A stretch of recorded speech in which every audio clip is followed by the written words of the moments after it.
The banking union proposed by the European Commission on September 12th is one form of deeper eurozone integration that will be debated extensively in the coming months.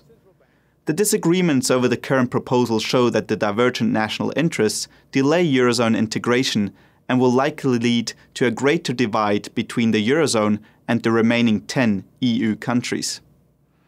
Integration and stronger centralized supervision are considered important to overcome the structural crisis in Europe.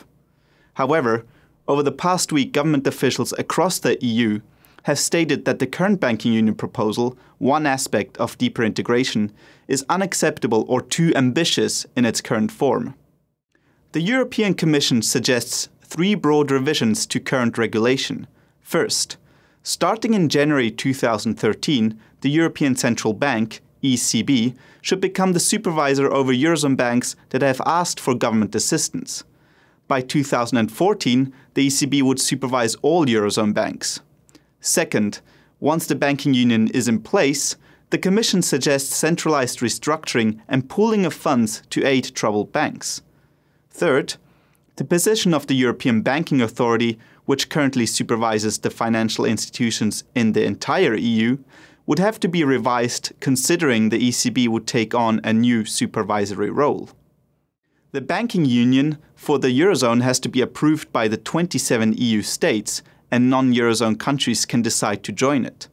The ECB will unlikely take on its job as banking supervisor in January 2013, as is originally planned, considering the differing interests and technicalities that still have to be worked out among countries and within the European Parliament.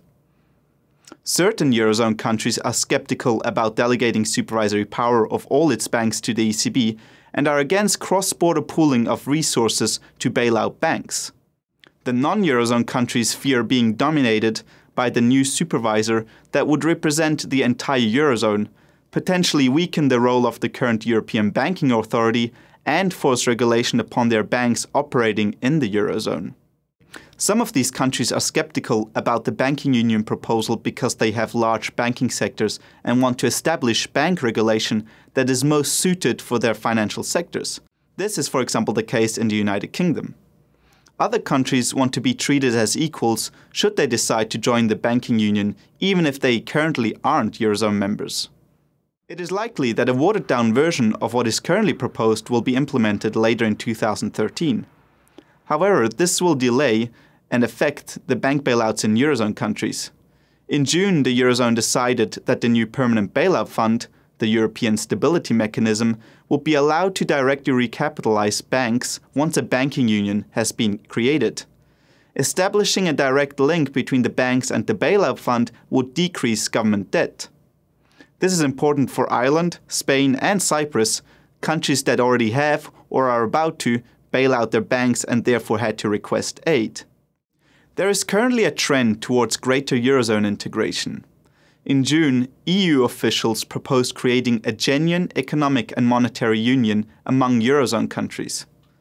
In the coming months, several proposals for stronger fiscal and political union will be debated. However, the discussions around eurozone integration risk further dividing the currency union and the remaining EU members. The EU countries that are not part of the currency union will have to rethink their aspirations of joining the eurozone and potentially seek other forms of regional collaboration to increase national security and counter a strong currency union.